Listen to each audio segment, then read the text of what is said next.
Hey, what's up, comrades? All right, now we're on to Black Ops 2, Call of Duty Black Ops 2, which came out after the not mobile, what's it called? The handheld games, Declassified and DS, and is kind of so we pick up here Black Ops 2 right after the final mission of Declassified, because that's important because that mission is super important because it sets up the main villain of Black Ops 2 here, which we're going to meet shortly, so we're not going to spend too much time talking about it. But the Black Ops 2 does like an interesting thing. It starts off in the far distant future of 2025. Which, as of the recording of this video, is right now. So,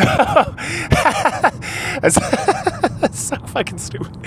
As someone who exists in the military in 2025, and then watching this game with military people in 2025, I was like, Treyarch had some like wild ideas how quickly military technology was going to advance, because we are not even remotely close to what they conceived as being like how the military was going to operate.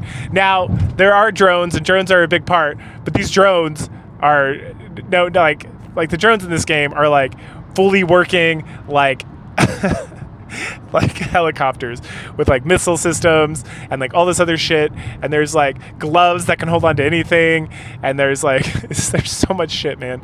It is like wild. I'm like, this game should have taken place in like 2100. Like, it is like, so the reality of this future coming to pass on like any level is so far in the future from where we are in 2025. It is like inconceivable how we would possibly even get there. Like, there's like quantum computing and shit already, which they have made strides in quantum computing, as in they found a way to like identify kind of like very like loosely labeled quantum computing. But this is like, everyone's got quantum computing, you dipshits. Is this not just the way it is in 2025? Makes the game fun though, because there's all this kind of like weird technology stuff, and Activision would go hard in the paint in this, because we have this, and then we have Black Ops 3, which takes place in like 2035, I think, if not further in the future, and then we had Advanced War,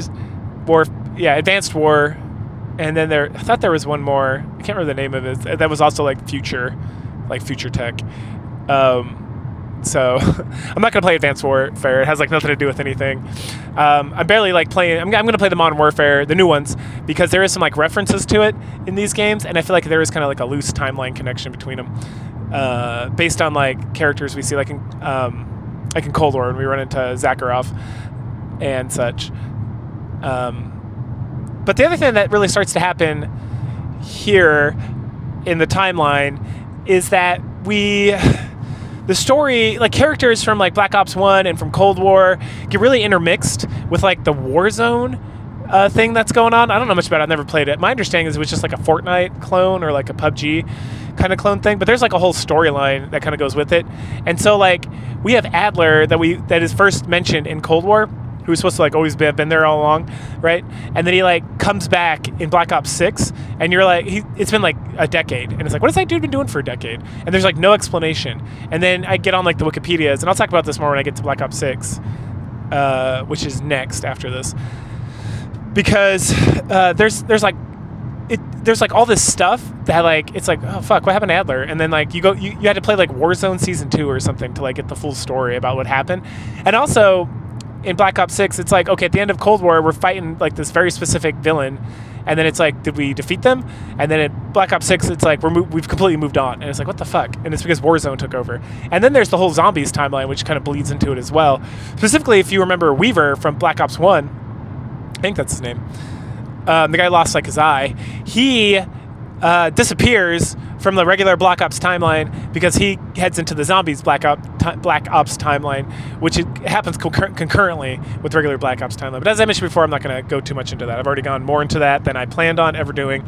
But just so you know, like, this whole thing is like such a convoluted mess. And I'm not doing lore videos necessarily. This is more story time videos and my commentary on the matter. So heading back to the future of 2025, it's never not funny. Anyway, so we get a group of SEALs who are led by Mason Jr., David Mason, who's a Navy, he's a Navy SEAL, who is, his codename is Section. Sure, why not? And his homie Harper, as they approach this like old folks looking home, and it's this like sealed in container, and they call it the vault. Is that what they actually call it? They open the door to find wheels. Yeah, they call it the vault. Anyway, so in the vault, and then we go to like the back of the vault, and there's like this sealed area with like a keypad to get in, whatever. And they like kick the door in, and it's just fucking Woods. Hey, it's Woods. Yes, he's still alive in 2025. He's about like 80 years old in this, and he's sitting in a wheelchair. Oh, whenever that happened. We'll find out.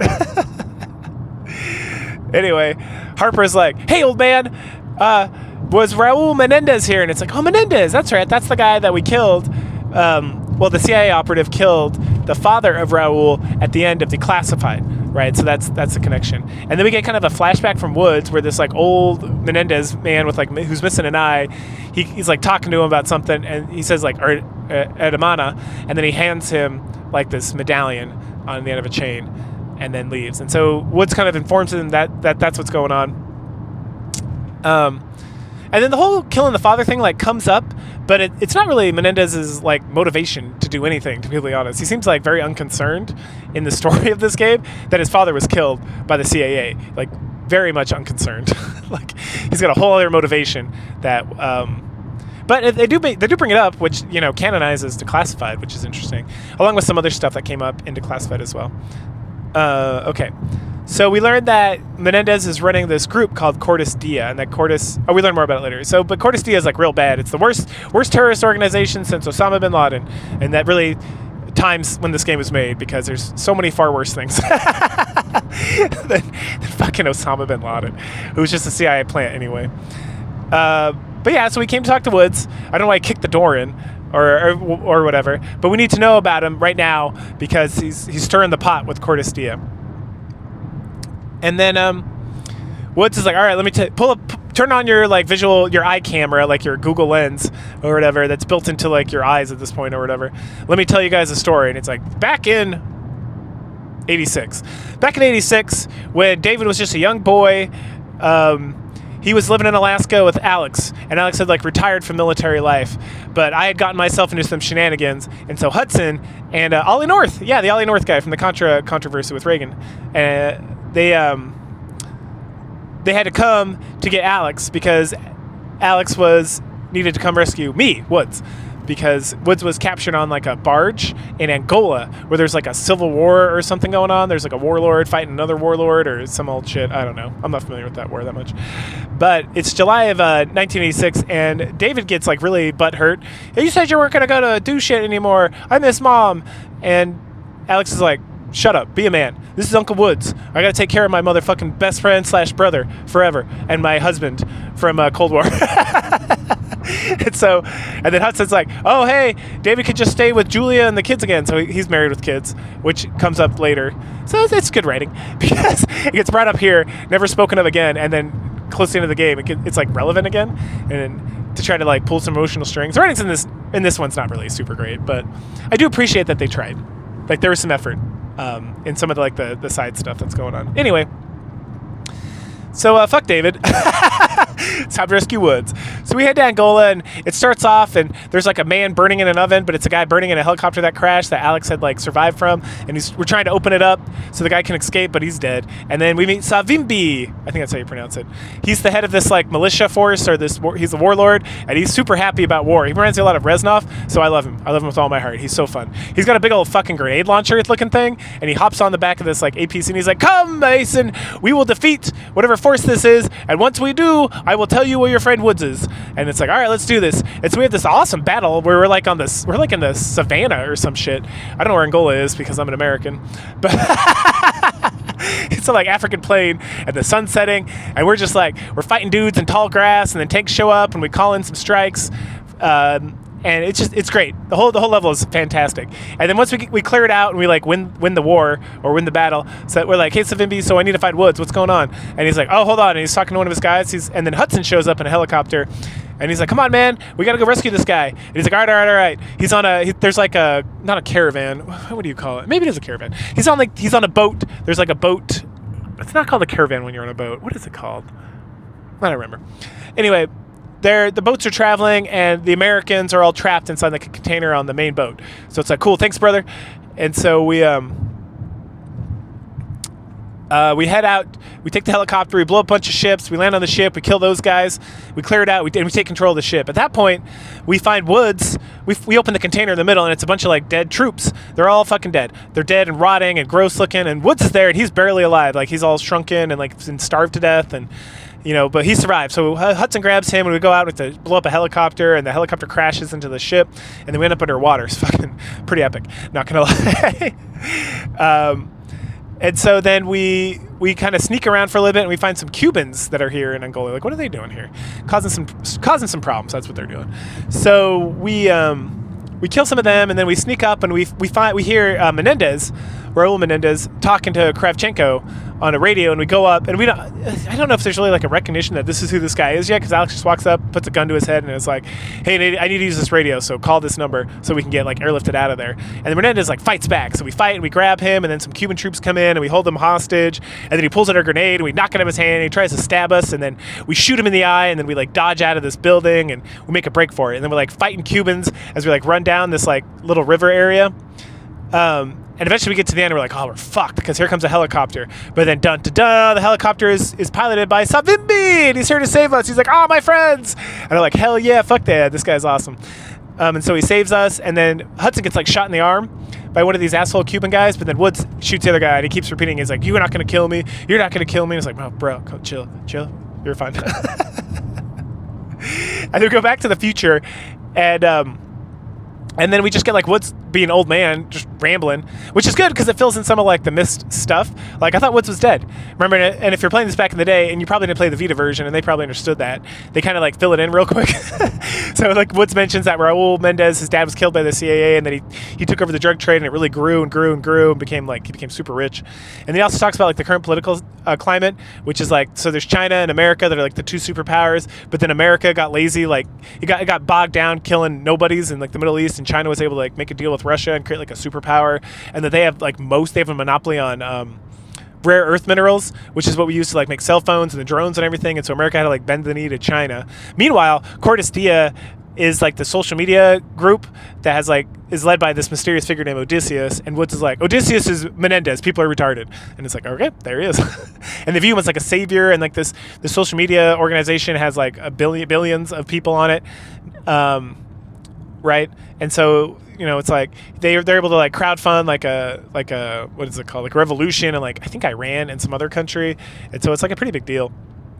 He also mentions, like, he brings us up to speed in case you didn't play Black Ops 1. He talks about how Kravchenko, like, really fucked around with Mason, with Alex, with the numbers and everything going on there. And he mentions that he didn't realize that when Woods was fighting Kravchenko that they both survived, that they fell off. And I mentioned this last video, that there was like something to do with like a grenade belt, and that he got put in Hanoi, Hanoi, and then he got moved to like Da Nang, which is like the big military, like the big prison camps for the Vietnamese, and that was like no bueno for anybody. And this all took place back in like 72, and that he was like the only one of all of the guys from the prison camp that survived, and eventually he was able to like shoot his way out and fucking survived. And good shit. Right. Let's see, what else does he talk about? Okay, we talked about that. Kiss ass, Cortes Dia. Oh, okay. So then at some point Cortes Dia does like a cyber attack or something against China, and then they blame the US. And because the US is suspect about everything, of course people are like, yeah, that's probably true. And so America loses a lot of face with China, which is like a big deal, and puts them kind of on their back foot and raises tensions between China and the United States. And it's like some crazy stuff. He mentions like the FBI director gets burned alive and stuff. It's like, what is happening? And that this power of the Cortes Dia to affect people is through the social media and through them seeing Odysseus as like a savior-like figure for like the decadence of like the world, or I don't know. It doesn't really go into a lot of details, but the military is doing great. So then Woods tells David Mason and Harper. No, yeah, Harper, that's his name. That they need to go track Menendez down, and that he's the one causing all these problems. And then somehow, I don't know if I like rewatched the video of me of playing this game. Like I record all this stuff, right? And that's how I put the videos that you're watching. So I rewatched it, and at no point anywhere was it like we need to go to Miramar to find this thing. It's just like next level is this level. So then we go to that level, and Harper and Mason are just like hanging on walls with their like super sticky advanced 2025 advanced technology gloves, and then they have this like rope thing where they can like swing each other because like the gloves hold on to them and they're strong, so it's just like another guy they're swinging. So we swing across there, and then we meet Salazar. Is that his name? Yeah, Salazar, who is very important, and Crosby, who never comes up again as characters in the story.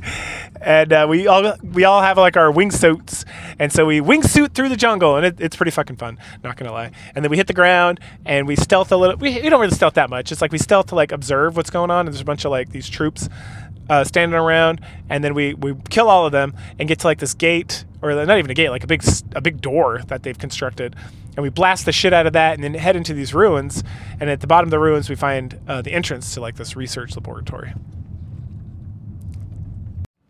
So this place is pretty intense. Like it's like a giant, super technological, like futuristic lab, and like the whole ruins on top and all this bullshit we like kick through. It's like all a front. And so we wander around, we kill. We rescue like our little friendly drone friend that we can like hack, and then he like goes around and kills things for us. And then we find a dude in a box. Like the fuck? He's hiding in the box. It's Eric. Oh, Eric, why are you hiding in this box? Because he is let's see if I can get this straight. Magnetometrist. Magnetometrist. He says it real fast. I don't know. Anyway, some bullshit job. In the future of 2025, which year it is currently.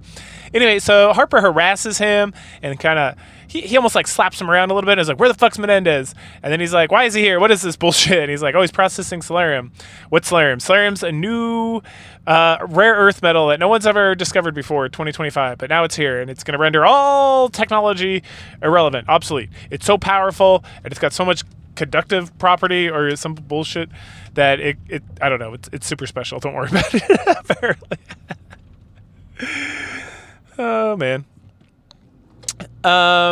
We get harassed and have to like kill some dudes. We murder our way through there, and then we follow Eric into like the chamber with the Solarium, and we have to have dual access to get in for whatever reason. We get in there. There's like a tiny little like vial looking thing, and he brings it down. He's like, aha, look, this is the Solarium. This has more processing power than your entire military operation, and then you got to be careful of karma. And like, what the fuck's karma? Oh, karma! I heard that somewhere. It must be some sort of super weapon or something. It's not, but we'll get there. It's written so well though. Honestly, I'm laughing and joking around, but this is really intense stuff, and it's very good. And it goes back to the whole thing where it's like I really enjoyed the original Modern Warfare games. They were fantastic. They were like a blockbuster action movie, super good. But Black Ops, man, peak. It's like the story and shit from this thing, oh, it's so good. And all the mystery and how like the lead in and the writing for it. And sometimes it's like, the fuck's going on? But the general story outline, if you kind of just like hand wave away a little bit here and there, it's real good. And then when we get to Cold War and Black Ops 6, it's like, it's even better. It's so fun. Anyway, this dude doesn't know what karma is. It then warns us that if Solarium initiates some sort of attack, that there's no way we could stop it because magic technology. And then it gets like shot in the fucking head, like bam, like whoa, poor sod. So there's more fighting. We got to escape, get out of here. So we kill, and then we get to a point, and Section, who is David, I don't know if I mentioned that before, they keep referring to him as Section, that's like his code name.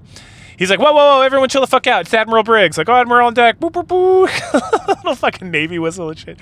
It's extraction team. And so we hand him over the Solarium, and we talk about the whole situation. He's like, that Menendez, fuck that guy. We got him.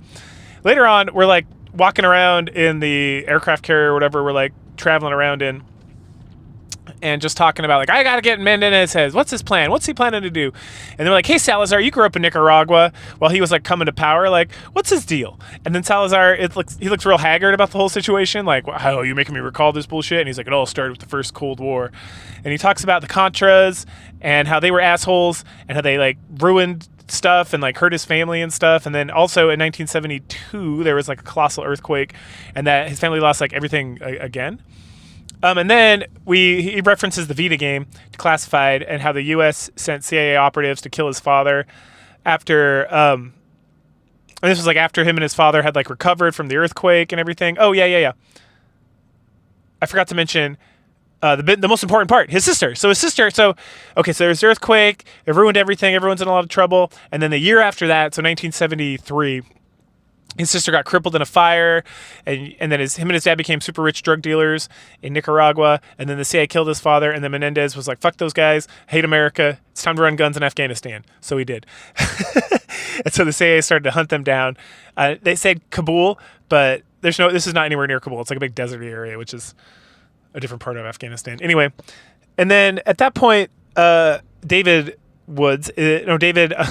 Mason he's like recalling this picture he was looking at when he was talking to Woods earlier when we were over there. So it's like flashback number 1. The picture shows Alex and Frank Woods in Afghanistan, like riding horses and stuff. And then we get flashback number 2, which takes us all the way back to 1986. And now we're in the coast province of Afghanistan, where Alex and Woods are like hanging out waiting for Zhao. Zhao is a Chinese asset. He's not really an asset. He's like, but we're going to meet up with him because both of us, the United States and China, are like working with the Mujahideen to overthrow the Russians who are taking over the whole thing. And there's like this crazy giant statue, and then we're like hanging out talking about that. And then Alex is like, man, no one likes the Russians. And then Woods is like, they should be like, and then Woods is like, I don't like nobody. You should know that. Classic Woods. It's so good. Woods.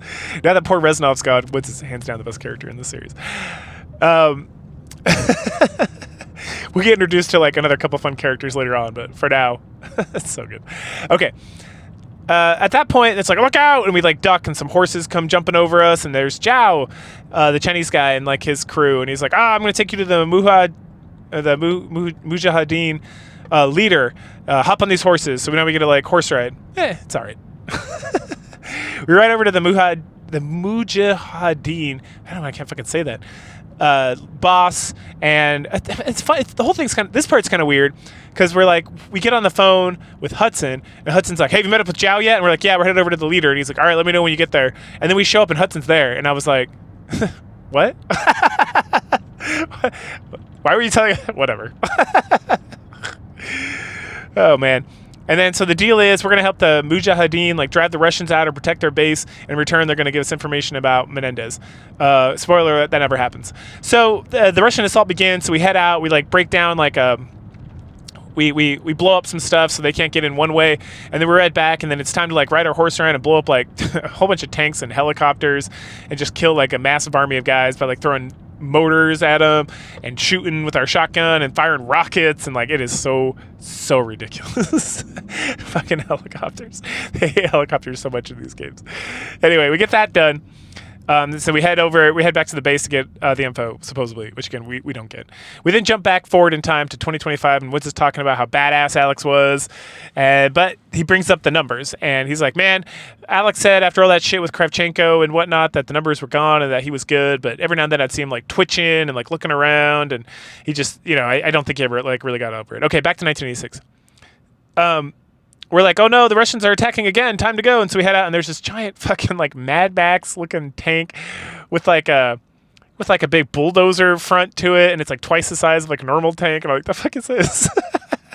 And so we drive around it, blow up some other tanks, take care of that, hop on this tank, and we're gonna drop some motors inside the tank to like blow it up. But then we get punched, and then we like wrestle around with this guy, and we both like fall off this tank, and then Frank comes up and he's like, holy shit. He like rolls the guy over and he's like, it's fucking Kravchenko. And then we start seeing numbers again because we're Alex. That's the person we're controlling. And it's like, damn, it's Kravchenko. What the fuck? What's he doing here? And then we hear Reznov's voice, like, you must kill Kravchenko, and yada, yada, yada, right? It's all tied in. Anyway, so then we flash forward a tiny little bit to now we're back in the cave, and Kravchenko's, like, tied up, and all the Mujahideen is, like, standing around, and Hudson and Woods are, like, arguing about who's going to interrogate Kravchenko, and Woods is like, I got this motherfucker owes me. I'm gonna do this. And then Hudson's like, all right. So then he runs over and it's like good old fashioned torture time. Like he stabs him and cuts him up a little bit and is like slapping him around and screaming at him. And this part's interesting. So as I mentioned before, there's like multiple endings. I mean, there's really like good ending, bad ending. There's some key points that like really change the ending. This is one of those things where it's like your actions during this part will like have an effect kind of on the ending or like what happens, but there's parts of the game that like your choices make a major difference, and parts where it's just like it's kind of like hand wavy like mention kind of sort of. And this is one of those spots. And the point is, you keep feeling like the ghost of Reznov telling you to kill Kravchenko, and you have a pistol, and you'll keep like lifting it up to shoot him, and you have to like tap X really fast or whatever it is on the PlayStation to not shoot Kravchenko, so that Woods can like finish his interrogation. And you find out some interesting stuff. So we find out that. So I was just checking my notes. Okay, yeah. So then Woods starts interrogating Kravchenko, and Kravchenko reveals that he's selling weapons to Menendez and something about Russia, and like, oh, the Soviet Union's done. I don't care about that. I just want money. And then he's taking them. Menendez is like shipping these weapons to like Cuba and Angola, like from before, and like all over the fucking place. And then he just wants to start chaos. And then Kravchenko's like all about it and whatnot. Menendez also, and then the key point that we need to learn here is that Menendez has people secreted into the CIA. And then, you know, we're yelling at, then Alex starts yelling at him and getting really like uppity, and then Woods just like, you need to calm the fuck down, and then he walks over and shoots him in the head. And then the Mujahideen like freak out, and they like grab us, and they're like beating the shit out of us. And then Woods is like, what are you doing? We got you. We what about the information? We pushed the Russians off. And then the Mujahideen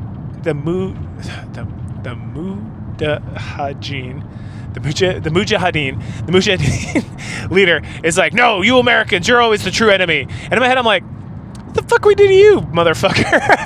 Like, fuck you. Like, America's no saint. In fact, they're usually the worst person in the whole world. But Afghanistan, like, what? They didn't do shit, man. Not now. Like, eventually, yeah. But right now, we're just trying to help you get the Russians out of there. We're giving you all sorts of arms and weapons so you can free yourself. And then later on, we fuck around and find out. But at this point, like, shut the fuck up, writers. You have no idea what you're talking about. Anyway.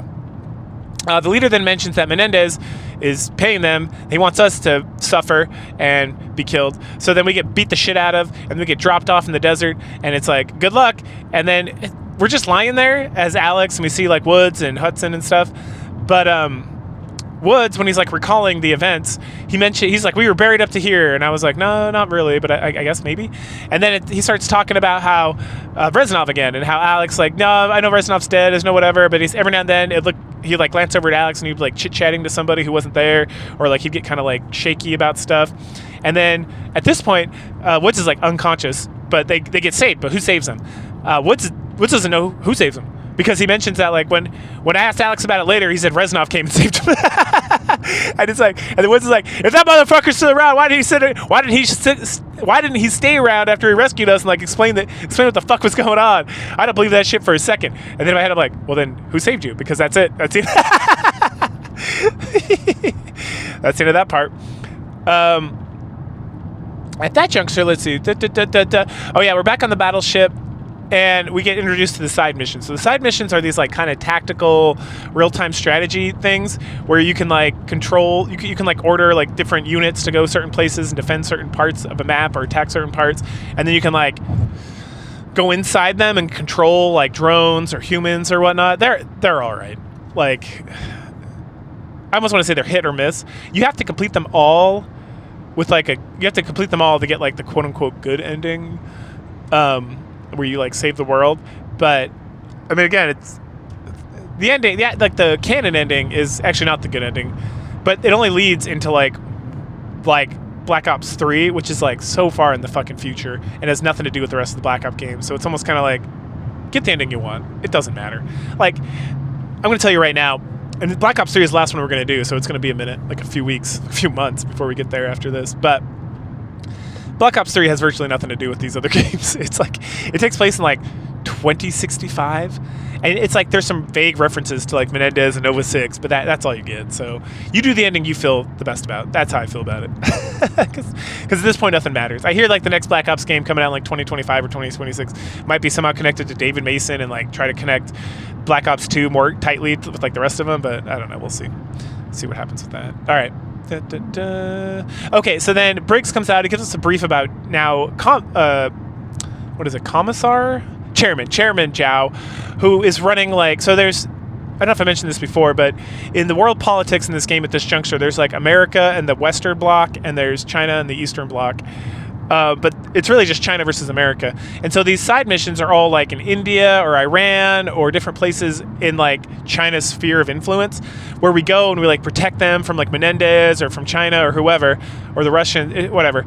And this allows us to build influence, which allows us to cooperate and eventually like team up with China to like stop all this stuff. Now the Zhao from like Afghanistan in 1986, now in 2025, he's in charge of like this unit with like the kind of like China block, and he doesn't even report to like China really. Like China has no ability to control him because he's got so much like military brass.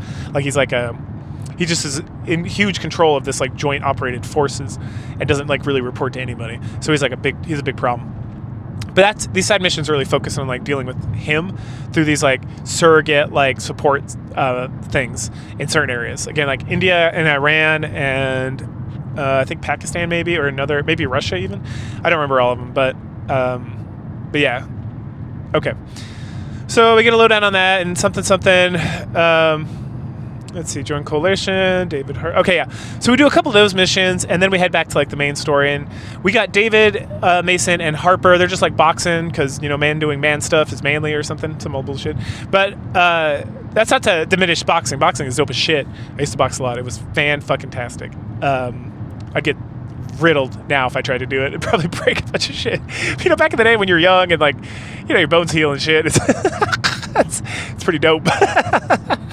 Anyway, so we're going and chit-chatting away about this and that, and then we start getting like flashes from David's perspective, and then he even brings it up. He's like, man, I'm getting all these flashes of my dad's death. Like, I don't understand what's going on.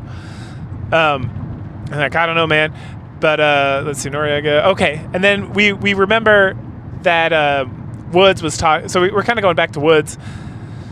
And Woods is talking about how the info they got from Kravchenko led them back to Nicaragua because that's where Menendez was, which is, and then the CIA at the time was helping the leader of Panama, this Noriega guy, like take parts of Nicaragua or do like guerrilla warfare or something. I don't know the whole thing. It's based on like a real life story.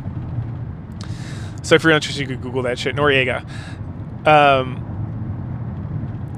And then Woods kind of gets sketchy about the whole situation, and he starts talking about how like what happened in Nicaragua was an accident because they don't target civilians. So then we bounce back to 1986, and as we're playing as Alex, and he wanders up, and there's Noriega and Hudson, and then Woods kind of rolls up, and we're all looking at Avila, and it's like, there, Menendez is there, and Woods like, good, let's kill this motherfucker, which is the right answer, but it's not what they do because Alex is like, no, man, we're supposed to capture him alive, which was a bad call.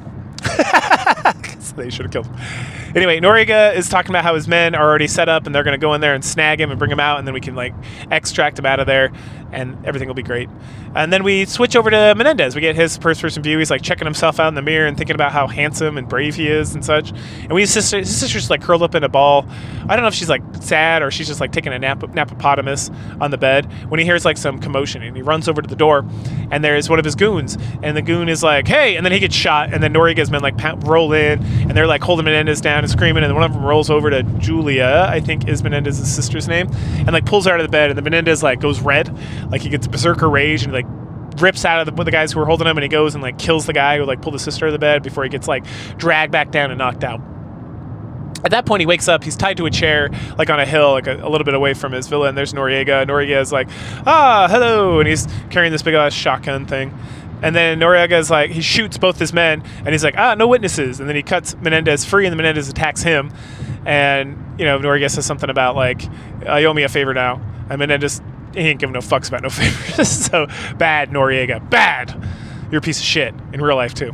Anyway, so Menendez does like a run all the way back to the villa, and this whole section is like very odd. Like he like has like a machete, and he can chop people up, and then he can shotgun people, and it seems like the more he gets shot, the more like angry he gets and the stronger, and it's just like, it's very bizarre. It's almost like surreal. But eventually he gets to the villa and rolls in, and it's on fire, and he's all pissed off, and then he's right before he's about to run in to like grab his sister from like the room she was in before, Hudson grabs him, and they start wrestling around, and then we see a grenade, and it bounces off the door and goes inside the room where Julia's at, and then we got flash to white, and we get like we go back to 2025, and Woods is like, and I threw that grenade.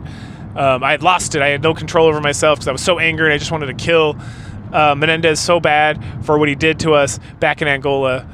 And then David's like, what the fuck did he do to you guys? And then Woods finally reveals that it wasn't just like he starved them and put them in a box. Like, he was trying to get information about the CIA in the United States from Woods. And so he was like torturing and killing like all his men in front of him, and then he put him in the box and left him there for like weeks. And he's like, it's like the Kravchenko thing. Like, he's got a lot of vendetta against these assholes because they treated him like such pieces of shit. Anyway, so then we head back to 1986, and this time we're playing as Alex. And we're like watching, and we're like, what the fuck's Noriega got this stuff? And it's like, let's go check it out. Let's go assault this villa. And so we do. So Mason and Alex, we push through like this little kind of like villa town and into the villa, and the thing's on fire. I don't remember how it's just like, it's on fire. I don't remember if we did anything. I do remember. Sorry. So we assault the villa, and then like we can't get in, but then there's like, hey, let's sneak in down here, because that's where all the crack or the cocaine or whatever is being produced. So we sneak into like the cocaine den, and we start killing everybody in there, and then they set it on fire. And this is another area here where if you search around a little bit, you can find some paperwork that indicates that there's a mole in the CIA. But if you don't find it, you don't find it. It's really not that big of a deal for the ending.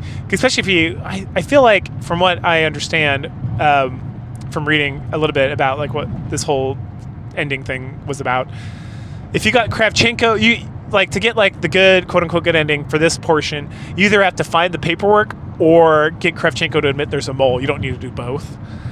As long as you do one or the other, it's good. And again, if you don't, it's like, whatever. The endings don't really matter that much. Because again, it's like you're going like 40 years in the future from this. Like there's a canon ending, but it's like very loose, if you ask me. Okay, anyway, so then we kill our way up the stairs into the villa, and then we follow Woods, and the place is on fire because the drug dealers set the place on fire to like burn the evidence down or something. I don't know. At some point everything starts getting set on fire by the guys down here, and that's what sets the villa on fire. So it's our fault, of course, because we're Americans. But then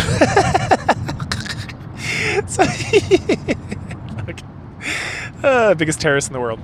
Anyway, so we head upstairs, and then Mason sees Hudson wrestling around with Menendez, and he goes to like shoot, and we as Alex like stop him and wrestle around with him, and then he just pulls a grenade and chucks it, and that's where it like bounces into the room and then blows up, and it blows like the walls and the whole thing, and so we get knocked out and we get some shit thrown on top of us, so we got to push that shit off, and then we get up, and Woods and Hudson are okay, and they're like taking off, like Noriega's men are like dragging off like a body bag, and then we go back to 2025 where Woods is like, oh man, we should have double checked that body bag or some old shit. We should have made sure he was dead, because he's clearly not dead because he came back. And then something about killing Alex. And then David is like, well, he couldn't have been the guy. Menendez, what does he say exactly? He says, I can't remember exactly what it says, but he mentions that Menendez couldn't have been the one who killed his father, or like he lost his chance to kill his father because someone else beat him to it. And when he says that, Woods gets real sketchy looking. So Woods clearly knows more than he's let it on, right? And well, we definitely find out about that later. Don't you fret. But he looks shady as fuck. It's very well acted, very well animated for like a 2019. No, it was way before 2019. It was like I don't even know. It was a long time ago. It was really good.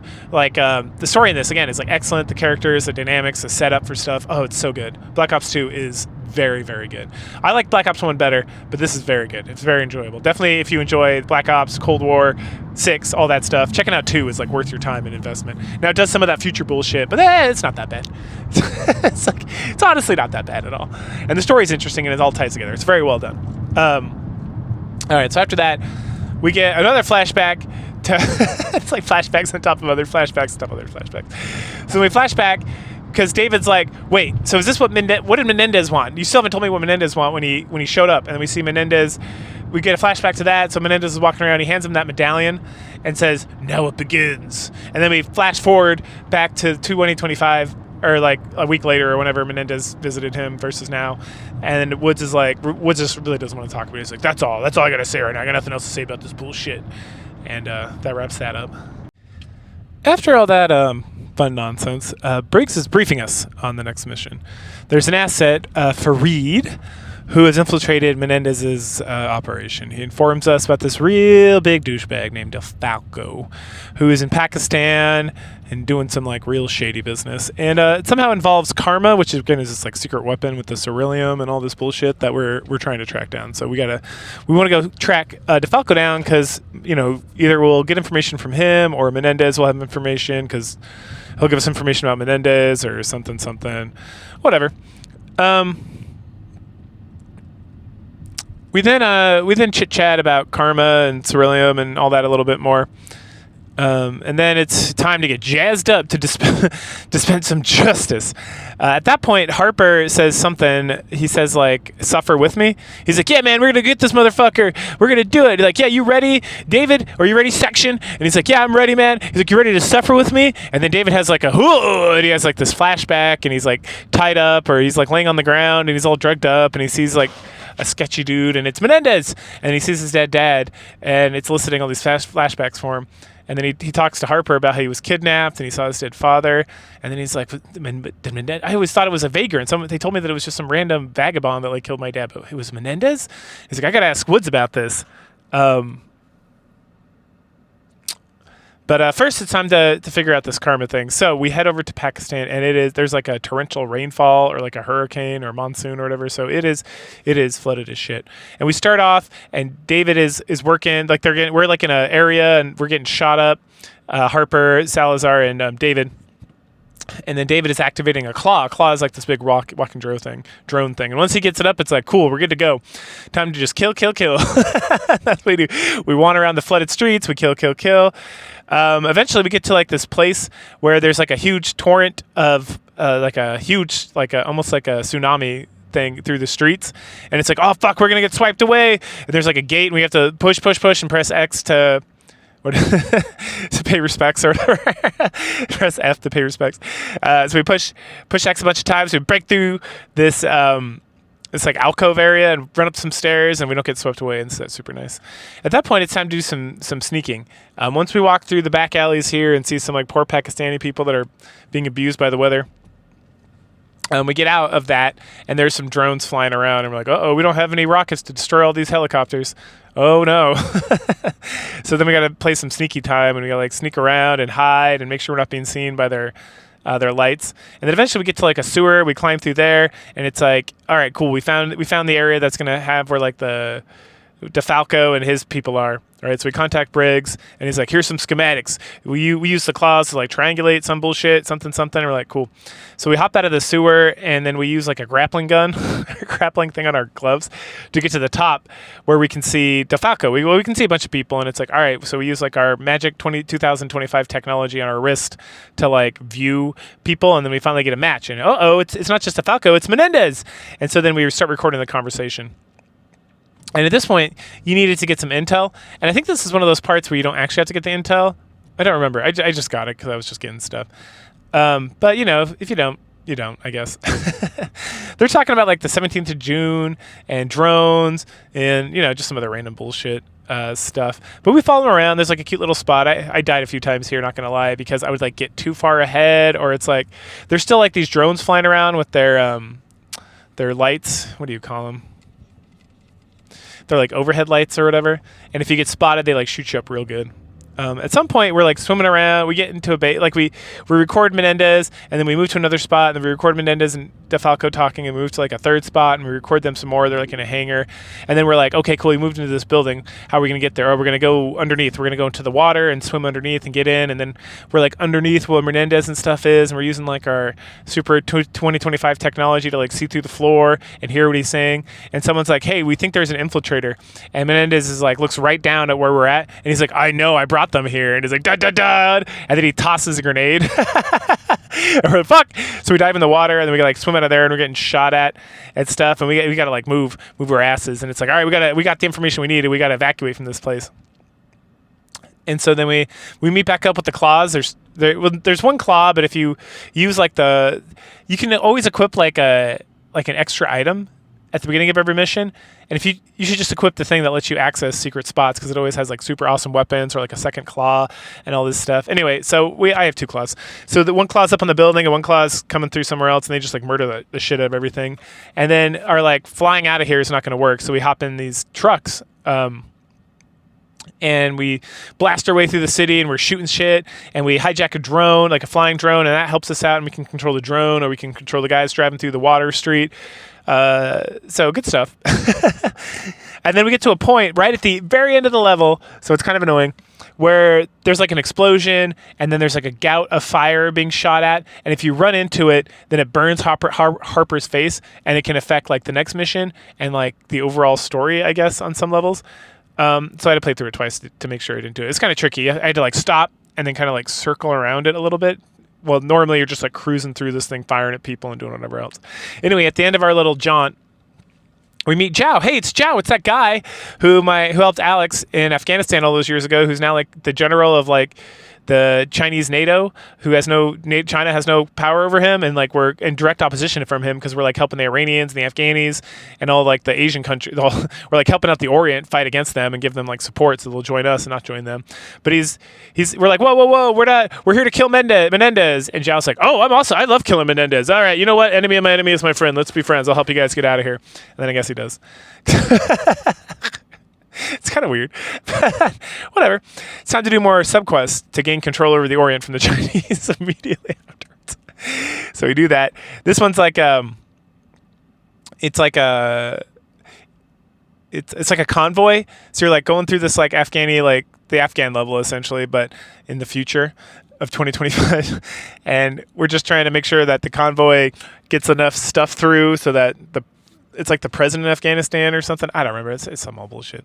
So we do that, and then we get the next real mission. And at this point, we're watching the recording with Salazar. We're watching the recording of Menendez and DeFalco with Salazar and Harper, and they're talking about karma. And then at some point, I think it's David or Harper is like, wait, stop. Look at that symbol. I know that symbol. That symbol is Colossus. And you're like, what's Colossus? Colossus is like a man-made floating city by the Cayman Islands that is like super futuristic, like so far in the future that like me sitting here in 2025 is like, wow, for them to actually construct this island, it's going to be like 3025. Like, it's that impressive. Like, damn. The future. And so that the symbol that is on like the boxes of the stuff they're like shipping over or whatever, or like their little plans, has the symbol of Colossus. So that's where we got to go next. But it's a super secure, like privately owned superstructure in like the Cayman. So we can't just like CIA our way in there. We got to like be sneaky-potamus about it. So that's what we do. We decide we're gonna sneak in there. So we pretend to be like IT guys, I guess, and we get some like fake credentials, and we take just like a charter plane or whatever to this island. And when we get there, there's like, it's super technology. Like if you walk past like a billboard or like an ad dispensing machine, it will like personalize the ad with a picture of you. And they're like all sketched about that, I guess, even though they live in this current future. All right, whatever.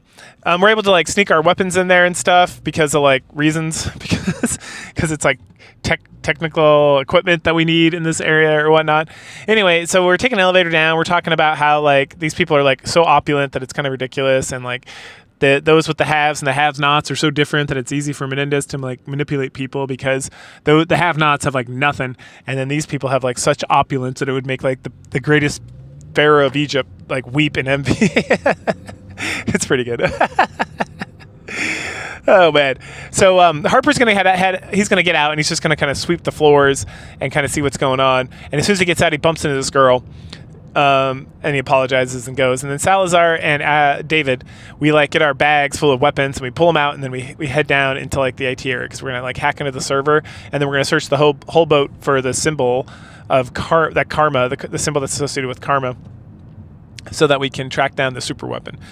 And so we get down and we see some Cuban like mercenaries, the Cubanos, and we kill the shit out of them, and then we have like a little spider drone thing, and we send the spider drone to help us get through like a door, and it like zaps some dudes and like opens up some stuff and places like a bomb. And at some point around here too, we see that these Cuban mercenaries are planting explosives all over the Colossus. So clearly they want to blow the place up.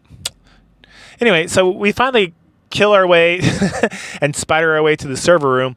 And then David has like a little fun. He's like, all right, AI, search the cargo deck for this symbol. And the AI is like, does not exist. And it's like, all right, search this area for the thing. And it's like, does not exist. And Salazar's like, man, we don't have all day. And so the David's like, all right, search the whole boat for this sign. And within like almost instantaneous seconds, it finds it. But dun, dun, dun, it's not a super weapon. It's a woman. What? And it's the woman Harper ran into. And we sent a picture of her. Her name's like Chloe something. To Harper, and he's like, "Oh, that's that woman I ran into on the elevator. I gotta track her down." And it's like, well, so we get her name, and then we're able to like use her name to like track, because this facility has like that kind of technology. And she's hanging out in some club. She's just like clubbing, dancing, having a good time.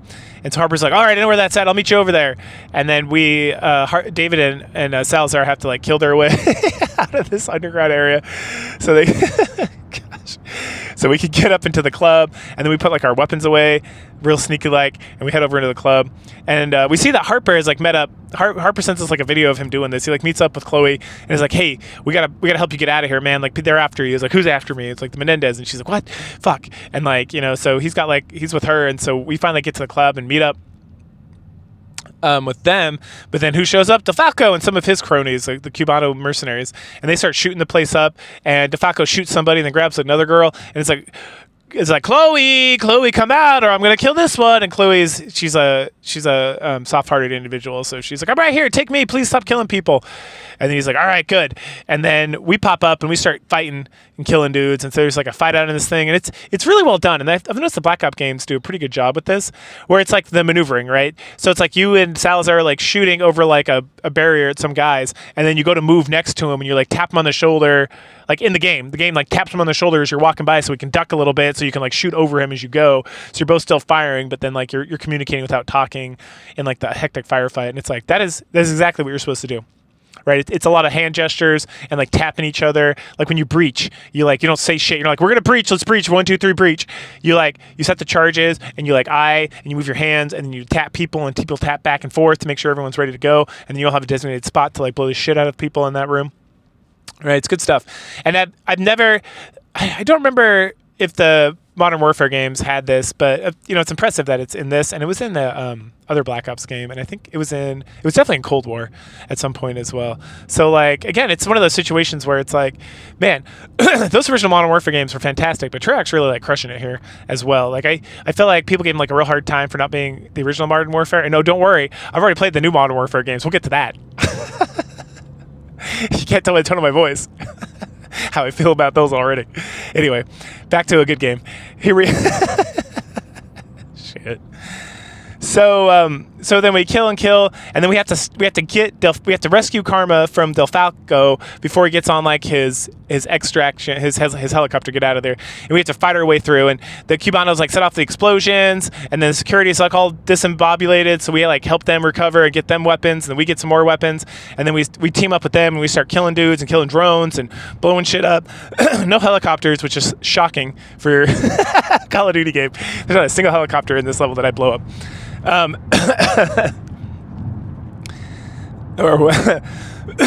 Sorry, excuse me. All right, and then so yeah, we finally. I'm really impressed with myself here, because I sport the sniper rifle with the shotgun as much as humanly possible, and so we get to a part where I see DeFalco, but he's like 500 meters away. He's like all the way across the fucking map, but he has like a little thing above his head, and I'm like, got him. And so then I snipe in and shoot him right in the head, like what? It's like, fuck you. And that ends the level, and I was like, damn. Like, you're definitely supposed to run after him some more, but I got him. Right, so the level ends, and then we switch over, and Chloe's like, "Thank you so much. Let's go take care of this. Let's make sure that Menendez can't do his bullshit." Meanwhile, Salazar and Harper in the background are like dragging a dead DeFalco away up into the helicopter so we can head back out of there. All right, at this point, since we saved her and we took care of that business, and we need to like debrief and kind of figure stuff out, David decides it's a good time to go back to talk to Woods about what happened to his dad. And we get some shots, kind of flashbacks from David as he's like walking up to Woods, who's riding out on in his wheelchair, about how after David's dad died, Alex died, Woods like raised David as like raised him as like a son, essentially, or like a good uncle. And took care of him, made sure he was good, helped him get into like the Navy SEALs and all that stuff like he's doing now. And then they start having a conversation because David is like, what happened to my dad? And like, why? Like, what's with Menendez and what's going on? And what is all this about? And then Woods really gets into it. He's like, man, Menendez is nuts because of what happened to his sister. And like, it's all my fault. Like, everything's my fault, right?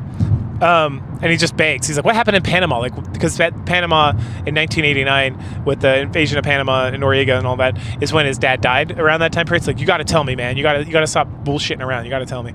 And so Woods is like, a year after they thought they'd killed Menendez, he popped back up on the radar. So like Noriega was acting like an asshole, and the CIA in America had like enough of that bullshit. But also in some of the video footage and some of the photos and stuff, they see Menendez. So then we head back to 1989, and we play as Woods, and this first part level is like super poetious and funny, because essentially Woods and Mason like roll up onto this guy's like house in like a military base, right? Where they're celebrating Christmas, like in Panama. So there's like palm trees and they got like lights on them and stuff. And as someone who has lived in a tropical climate during Christmas time while in the military, I was like, this is exactly what it's like. And then you guys are walking up and you hear McKnight, who's the homie who you guys are hooking up with, who's running like the operation or leading the SEALs on the invasion of Panama. He's like, you hear him in the background like arguing with his wife, and his wife's like, I can't believe you're fucking moving us again. Like, I'm tired of all this bullshit, like moving around. And McKnight's like, all right, you just need to calm down. And she's like, no, I will not calm down. and you and Alex are like, hey, let's just go around the back instead of knocking on the front door. And so you guys move around the back, and then McKnight meets you back there. He's like, hey, fellas, here's some beers. And, like, the bag's in the back, and you go to the back, and there's just a bag full of, like, cocaine and, like, pornography and stuff. I'm like, what is this for? Like, at first I was like, oh, is this weapons? No, it's not.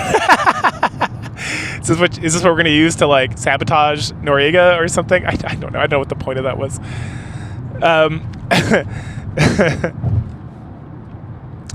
Anyway. And so then, so we talk about that a little bit. Then and this level, we jump back and forth a lot. So then we jump back to 2025, and Woods is mentioning that he was getting info from Hudson, but the info didn't seem right, and there seemed something really sketchy about it. And then like he keeps thinking about like what Kravchenko said from the previous level, which only happens if you got that information from Kravchenko about there being a mole in the CIA. So then we jump back to 1989.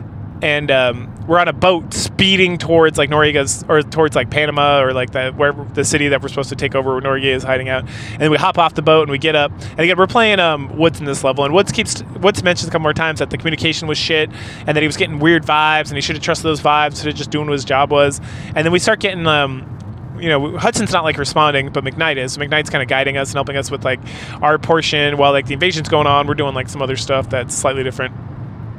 Anyway, so he's directing us. Let's see, and so then we just kill. We move up on buildings. We assault down into buildings, stuff like that. Eventually, we kill our way all the way to like this hotel. It's more of a motel. Where Noriega is like hiding out, and we breach it, kill his buddies. Woods like slams him on the ground, throws him in a chair, and is about to kill him because that was like the mission. And then Noriega's like, oh, you might want to check with your bosses first. And Woods is like, the fuck? And then Alex is like, hold on, I got Hudson on the line. And then Hudson's like, hey, don't kill him. The mission's changed. You're supposed to take him for like prisoner exchange. And like, what? Fuck this guy. Like, Woods should just kill him. That killing people has always been the right answer, Woods. And this game, you do a lot of not doing that, and it causes a lot of problems. So Woods is about to kill him anyway, but then no, Alex talks him out of it, and then we go back to 2025, and then Woods is acting super sus about the whole situation that he's telling to David. He keeps looking around and kind of like not telling the whole thing. And he mentions that this prisoner swap thing didn't seem right, and he just didn't know if he trusted it, and he deep down knew it was all bullshit. And then right before we switch back over to like 1989, Woods is like, man, I knew we should have fucking killed Hudson and Nam.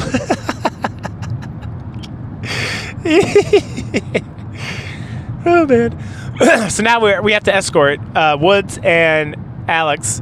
Mason have to escort Noriega so we can do the prisoner exchange. So we're going around Panama, which is completely devolved into chaos, so we got to kill like locals and stuff.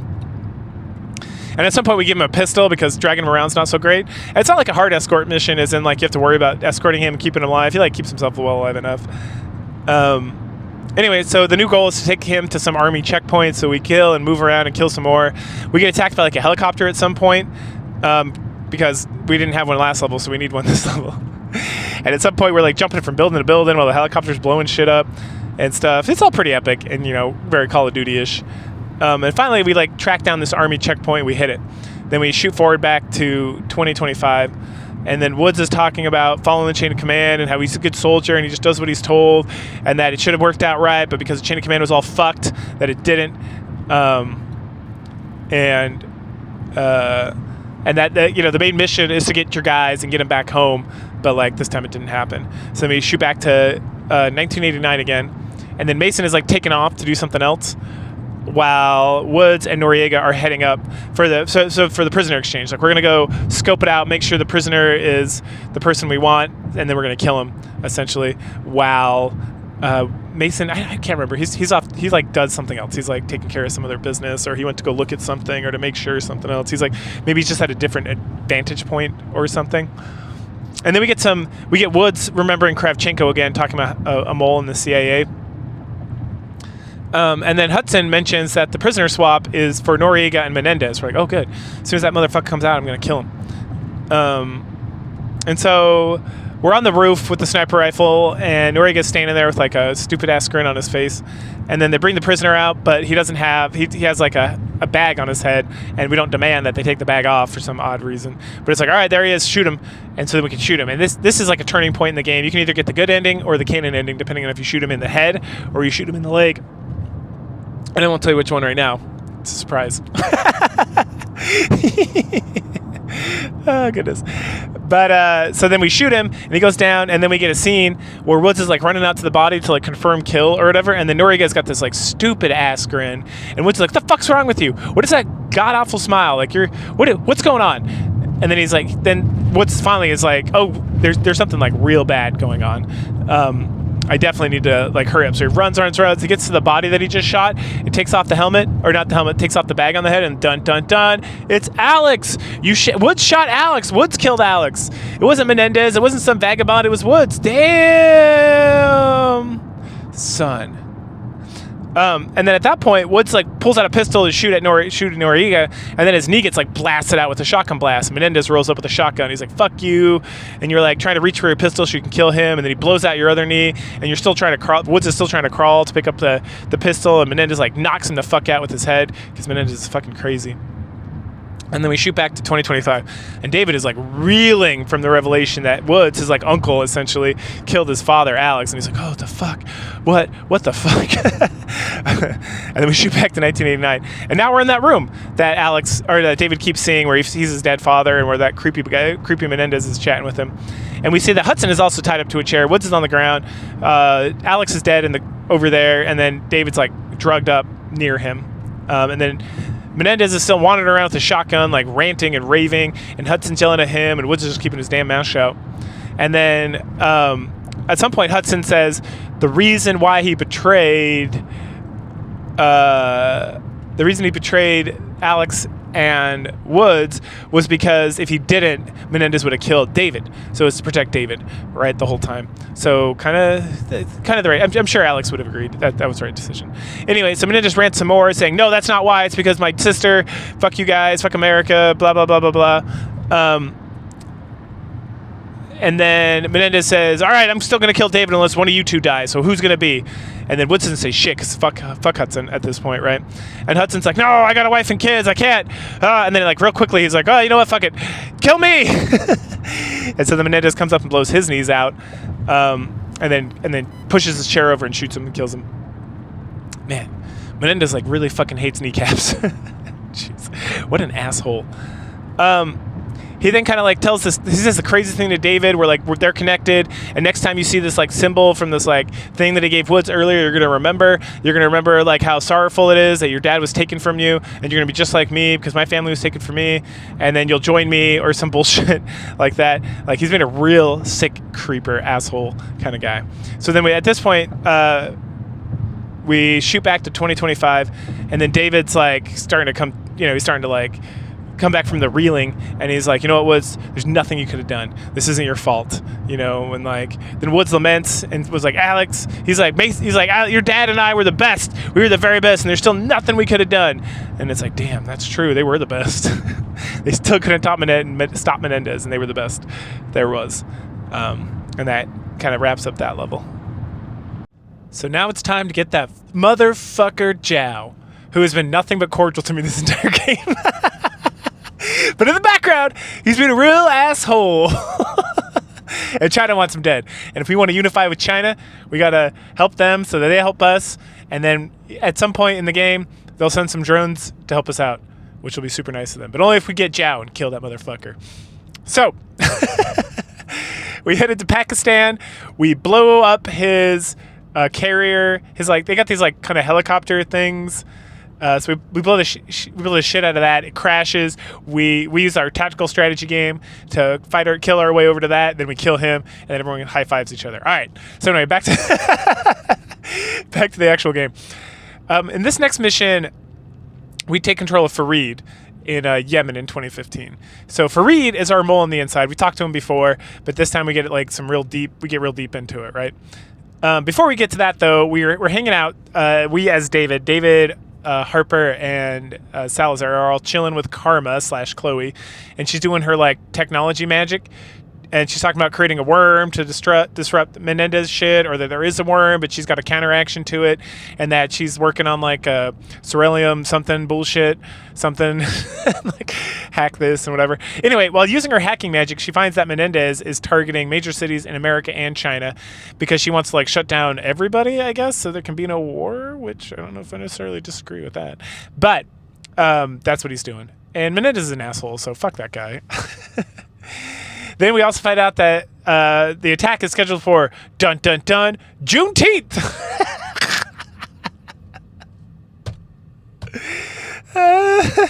Now, if you're the average human being, Juneteenth means nothing to you. Now, if you're the average American, Juneteenth means a day off from work if you're a federal or state employee.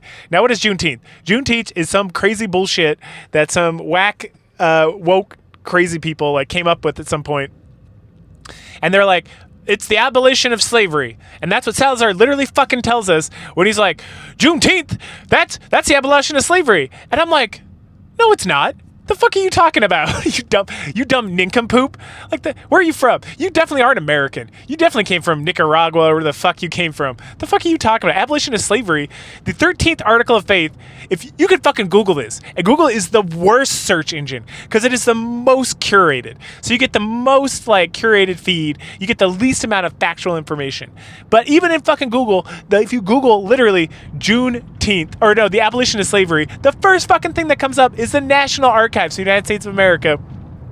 And it tells you that in January 31st, I'm pretty sure. Let's see if I wrote it down. Yeah, January 31st, Congress, in 1865, the Congress passed the 13th Amendment. And then it was ratified on December 6th of the same year. The fuck? What does June 19th have to do with anything? Well, let me tell you, because you're... It's so fucking retarded. Also, why would Menendez... Why the fuck would a Nicaraguan drug lord who's become an international terrorist give a fuck about Juneteenth when you have the 4th of fucking July right here? The actual and then again, it's he's not against America. He's against everybody. He wants everybody to he hates China and Russia. And why aren't we celebrating Cinco de fucking Mayo? Why doesn't this happen on that day? That's a day of freedom, isn't it? Right? Isn't it? The fuck do I know? I'm not Mexican. God damn. And Menendez isn't American. I don't think he spent a single second in America this entire fucking game. God damn it. What the fuck? This stupid bullshit. Man. And he hates America. Man. Anyway. So what is Juneteenth? Juneteenth is literally when some people in Galveston, Texas, not even all of Texas, this wasn't a state thing, some randos in the city found out on June 19th, 1865, 6 months after this thing was ratified, or this thing was passed, that hey, there's no more slavery in America, and they threw a party, and that's why it exists. What kind of asinine back-ass word? I mean, all holidays are kind of bullshit, except Christian holidays, because Jesus is our Lord and Savior, regardless of what you feel about it. But the rest of these fucking holidays, they can eat a dick. But it's Menendez might as well have it on Valentine's Day, because love and shit, because he loved his sister. I don't know, that makes more sense than this bullshit. The fuck, Christ almighty. Anyway, the only reason this is important is because June 19th is literally tomorrow in the game. So we contact Briggs. We tell him. He's like, you better fucking contact Farid and the Yemenis. And I'm like, what? What do you mean the Yemenis? The Yemenis hate America. Why would they help us out? We've done nothing but treat them like dog shit for decades. And this is like, I know this game was made in like 2010 or 2012, but I'm pretty sure we were helping the Saudi Arabians bomb them back then too. And we have yet to stop. I don't think we stopped since like Desert Storm. Like, Jesus, the Yemenis, get out of here. Who wrote this fucking game? Like, whatever. Stupid bullshit. Anyway, why would they? Why? Whatever. Okay, so we play as Farid, as I said. So the game starts, and we walk into a room as Farid, and Menendez is like, he has his hand like over a fire and some weird creepy stuff, and then he stands up and starts talking real creepy, and this guy is such a fucking creeper. And he states there's a traitor in the midst, and we're like, who could it be? And he's like, oh, I know, I got my plans on them, something. He really doesn't. I'm one step ahead of them. He's not. And then we walk through this like fantastic like Yemeni palace. It's baller as shit. And Farid follows Menendez out into this open balcony, and there's all these dudes cheering for him, and they're like, Corpus Day, and then the Americans attack. And they got drones, and they got their helicopter bullshits, and Menendez is like, Farid, kill Americans and find me. And we're like, yeah.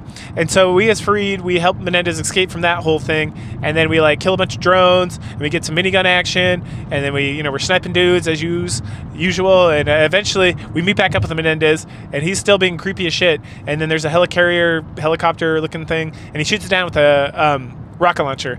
And Rutro, guess who survived? Harper. Oh no, Harper.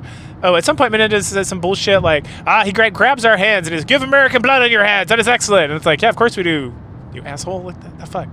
Anyway, this is another choice time. So this choice time, we can choose to kill Harper as Farid and save Farid for later, which is important if you want to get like the quote unquote good ending.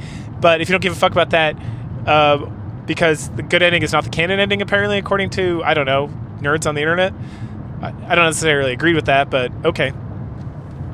We'll go with that. So,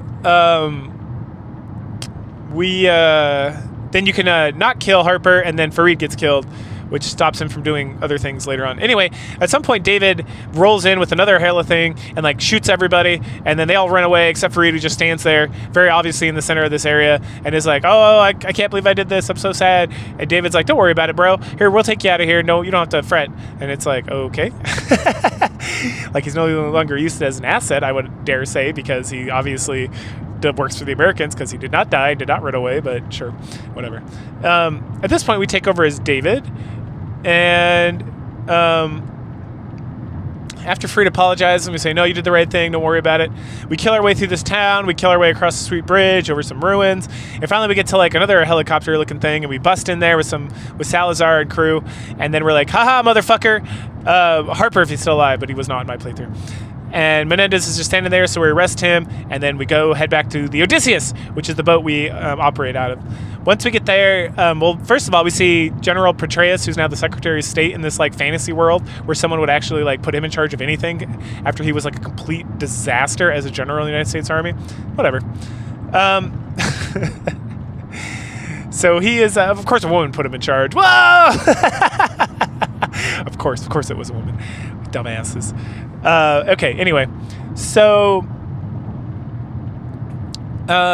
where was I? Oh yeah, Petraeus, blah blah blah. Okay, they were talking about how they captured Menendez, and how the Chinese are allied with us, and they're going to help us stop Menendez, and that things are going great between us and China now, and the whole world's like at peace at this point, and we're all doing great. And then Menendez comes out, he says more creepy shit, and Brigg's like, send him below. So at this point, we were controlling David, and we're watching Salazar interrogate Menendez and doing a real shit job for it. And then Menendez says he wants David in here, and he'll tell us everything. And for some reason, everyone believes him, because they're dumbasses. And so Briggs is like, get in there. So we head in there.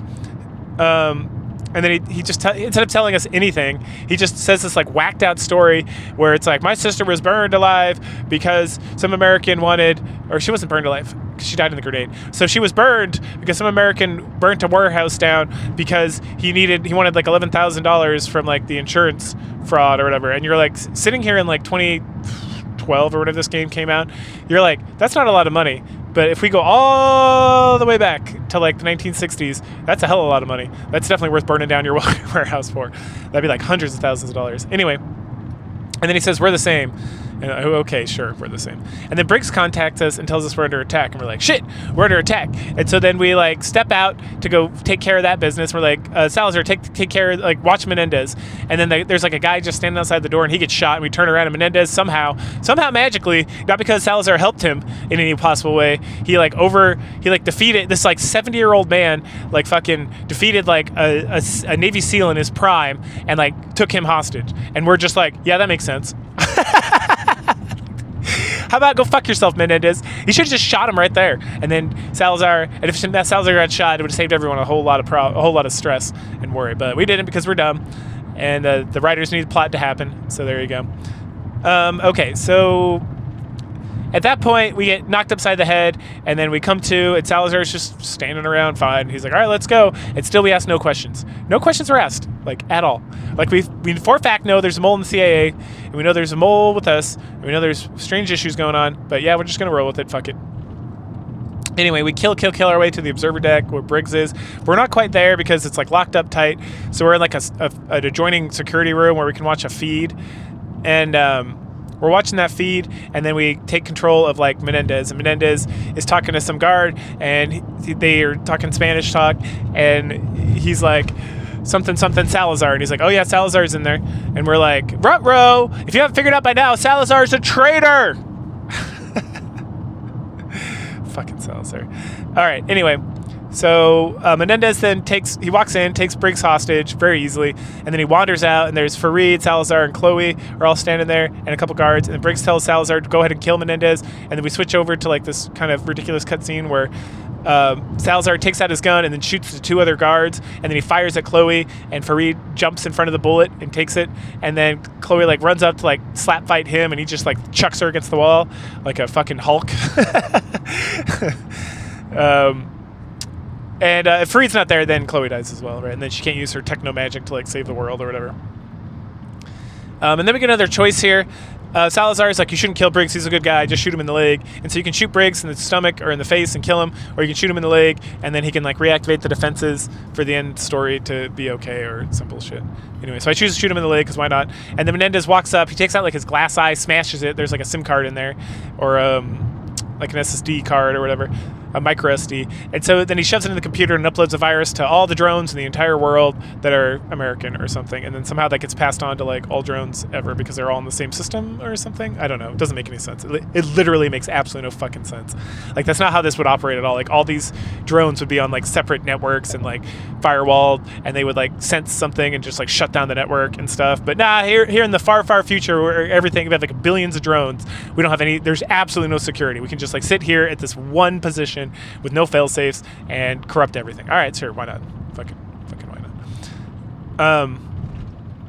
Finally, the techs like break through this very easily brokeable grate, like a grate. Like, so it's a grate, and then we go to like an air vent, and then we just kick the other grate out. And it's like, okay, why did it take so long for them to like crack this grate open? And so we rescue Briggs. Chloe comes over and she starts using her magic to stop the virus or do something or whatever. And we get word that Salazar is captured, and we saw him be a betrayer. So we head over to interrogate him, and he just says some cryptic asshole shit, and we're like, take him away. And we never see him again, so that's into that guy. So then we fight across the flight deck, and we hop into a helicopter jet thing, and then we take off. And then, I don't know why we did that, to chase after Menendez or something. And then the Chinese are there to aid us with the Odysseus, and then Briggs brings up the defenses, and the Odysseus is saved, which has no effect on the ending, but there it is. It's a thing that occurred. Okay. Then at this point in my game through, because I'm playing like a torrented version of Black Ops 2, the game like crashed and wouldn't load like a file to get me into the next level. So then I had to find like a save file that had everything unlocked, so I could just skip ahead and go to like the next thing. I don't remember exactly what happened. I think it was like the video wouldn't load or something. So anyway, once I got the save file that like skipped over whatever bullshit it was trying to like load that wouldn't load, then I had to like go back and play a couple levels because like the choices I had made were not made in this save choice file, so I had to like redo them, or I had to like make some adjustments. I don't remember. It wasn't that hard, but it took a minute. Okay, so then the next level is we are now with the President of the United States. She was doing some G20 summit and talking to China, and we're all best friends now forever. And then the drones come and attack, all the virus drones that had no fail safes or no protections or no like kill switch or anything. And so our job is to extract her to some bunker in central like Los Angeles. This is a cool level. It's like in Los Angeles. That's fun.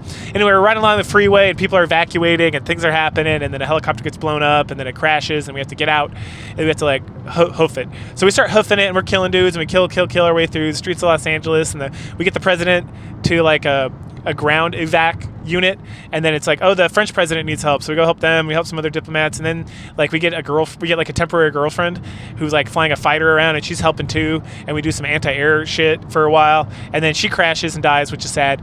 And then we're like knocked out for a minute, and then we come back from our like hazy glow, and then we hop into the jet because that's because that's included in SEAL training. Part of SEAL training is learning how to fly fighter jets. Like, fuck it, why not?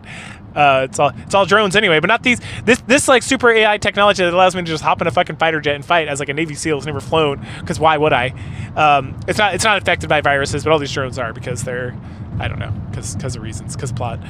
Okay, so anyway, it doesn't matter because it's a badass section, and that's all that matters, right? It's like, I can forgive a lot of things as long as it's fun and badass. And that this game, the destroyer like really, really falls apart here at the end. Like the whole rest of it up to this point was like, that's cool, but the last few levels here, like the story in this game is just like a hot mess. Like it is such garbage, and like coincidences and like people just being like absolutely fucking retarded, and it just loses like all like cred with me compared to like World at War and Call of Duty and Black Ops 1 and then Cold War and then Black Ops 6. Like, it gets real stupid in Black Ops 3. And don't even get me started on the new Modern Warfare games. We'll get to those. Fucking awful. Spoiler alert. Anyway. So then we do that, and then we parachute out. And again, I'm fine with it in Black Ops 2 because the game is fucking awesome.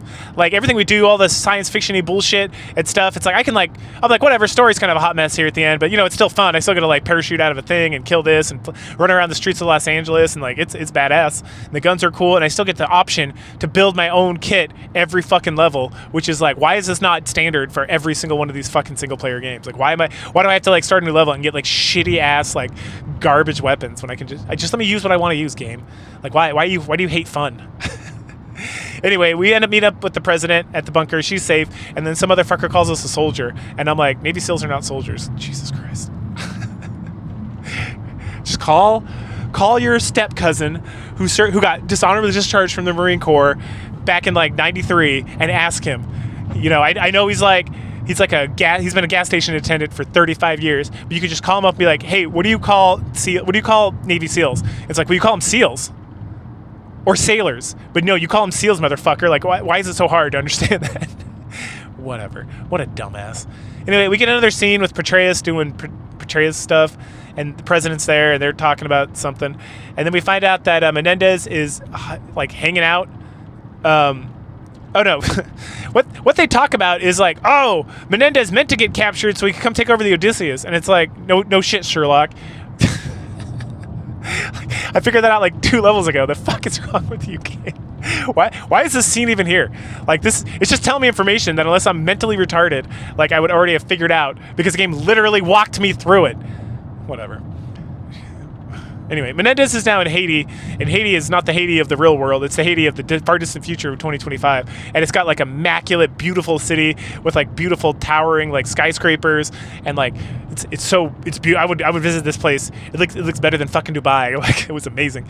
Anyway, we halo jump down from a jet, which is again stupid but fucking awesome. And we have these like wingsuits for some reason, and not like the squirrel suits we used earlier. These have like actual fucking like plane wings on them for some reason. Whatever, it's super fun. And we just avoid like flak cannon or missiles that blow up or whatever. And then, we hop out of the plane right before it explodes, and blah, blah, blah. It's super awesome. We kill. We enter like this extreme, like one of the nicest buildings I've ever seen in one of these fucking games.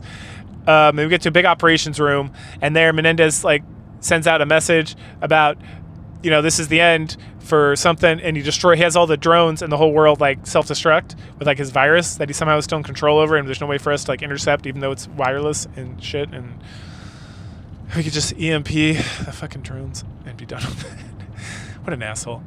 Anyway, and then he's like, now you are all free from the governments and military, and it's like, bro, like I like look around the room, and there's like Rangers and Navy SEAls and shit. I'm like, people still got like armed forces. Like, the drones were just like a minute part of like most countries' militia. Plus they have police and shit. Like, why do you think this is gonna all of a sudden be like, now there is no one to stop you from rioting and being crazy? It's like, there's actually a lot. There's a lot of people to stop you from doing that, actually. Okay, well, whatever. We can fucking Menendez, what an idiot. So then we keep killing, and we kill, and then we finally track him down, and we like slide down this fucking sweet ass wall and kill his guards, and then we have a gun to his head, and this is our last choice. Our last choice is we can kill Menendez or not, and apparently if you kill Menendez, then everyone like riots because he's a martyr or some bullshit. But if we let him live, he just like rots in prison. Obviously, I chose to have him just rot in prison because rotting in prison is far more terrible than being killed as a martyr, right? And I didn't need like a game guide to tell me this. Like, it's just like, oh yeah, any opportunity I get where guys I absolutely hate can like rot in prison forever, that is a choice I will make. Because fuck those guys, fuck Menendez, dude, he sucks. I mean, he's a good villain because I hate him and I want him to suffer, right? So he's pretty well written in that regard. But man, he's such a fucking retard. And there isn't any of his stuff that succeeds because people are retarded. Like, they just don't think at all. Anyway, so we drag him out, and then they're about to muzzle him while he's chatting, and we're like, hey, let the old broken fucking asshole man chatter away. He can't do shit now. He's going to prison. And then he's like, I'll be out in a year. And you're like, sure, motherfucker, we'll see about that. And he's not. He never comes out of jail. All right. Fuck yeah. Go to the Who's Cow, you motherfucker. Get the fuck out of here. Anyway. Oh, yeah. The reason I keep being like, who cares about the fucking canon ending is because the next game in the series, literally, unless they release another one, which they probably will, that takes place in between at some point in the future. But as of right now, Black Ops 3, which is the direct sequel in a release order and also chronologically, it takes place in like 2065 or something. Like, it's like 40 years later. Like, that is so much time. Like, nothing that happens here really matters in the long run at all. And like, stuff barely gets briefed. Like, they talk about Nova 6, like what, like, spoiler alert, and Black Ops 3. They mentioned like Nova 6 one time, and then they mentioned Menendez another time, and they don't, like, no details past that point. So it literally has like nothing to do with this game whatsoever. It is like, that game is a mind fuck, but and better written than this, but has nothing to do with this game. It has nothing to do with the Black Ops series, essentially. We're still going to talk about it because it is in like the timeline, and someday maybe. I heard they're going to make a game with David Mason as the next one that's coming out this year, but I don't know. I haven't looked into it that much. I'll get to it, and then I'll just like slap it in when it comes out. Anyway. It's end in time. So all the choices I made, what did I get? First thing, we get a shot of Woods. He's hanging out, and he gets visited by dun dun dun Alex Mason. He's alive. He's been alive for 30 goddamn years. Where has he been? No answers. Don't worry about it. Why? Why hasn't he seen his son or his best friend or anybody? I don't know. Fuck you. That's why. Like, where has he been? What does he mean? He looks fine. He looks fat. Like, he's been eating well. Like, does he have another family? Like, is he just hiding out in Alaska in that house that no one like ever checked up on? And they were just like, oh, whatever, fuck it. I don't know. Next, we see Karma, and she's fixing the virus. They're like, oh no, the virus is going everywhere. It's affecting everything. And she's like, I got it, homie. And then she does. Then we go back to Woods and to that little like area where Woods is, and David's visiting, and someone's like, oh, there's someone here. He's like, what? Open that door right now. And he runs, and he's like, hey. He's like, Woods, you okay? And Woods is like, I'm gonna go get some smokes.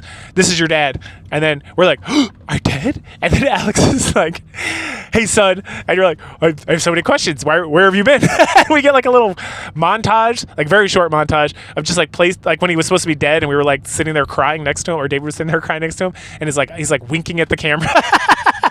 And I was like, that's an asshole move.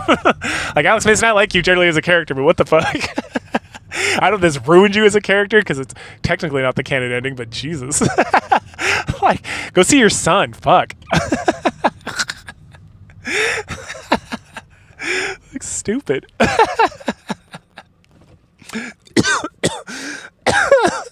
Anyway, they chit-chat, and Woods goes off to smoke cigarettes to celebrate. The credits roll, and then we see Chloe on Jimmy Kimmel Tonight. So that's prescient because that still exists. And then they're like, so good, you're doing great. And Menendez, yep, there he is. He's still in prison. Fuck that guy. And he gets mad, so he punches the TV with his fist till it bleeds. And then that's it. He's in the cell forever, and that's the end of the game. Congratulations, we did it. All right, y'all, that was fun. I enjoyed it. Even though the story goes to like hot shit near the end, it was fun. And that's one of the best Call of Duty games, hands down, just to play through, and all the cool stuff you do and all the technology. And it's like it was super cool, like the back and forth generally. the setup and the introduction of Menendez and all that stuff, it went to shit at some point near the end. But up to that point, it was pretty good, and I enjoyed it. I enjoyed Old Man Woods. He's still a class act. And next up, we're going to hit Black Ops 6. We're going to skip all the way to the newest game, because when we're looking at like Woods in a wheelchair, like the old timey Woods, and when Alex dies, of like the 1980s, Black Ops 6 is like the next game chronologically. So we're gonna hit that, and then we'll do the Modern Warfare games, which drive me insane. Not the old ones. The original Modern Warfare games are masterpieces. These new ones are almost the complete opposite. And then we'll do Black Ops 3. But yeah, there you go. Thanks for sitting around and listening to me rant about this. Hope you have a good time, and go ahead, like, share, subscribe, comment, and I will catch you guys later. Bye.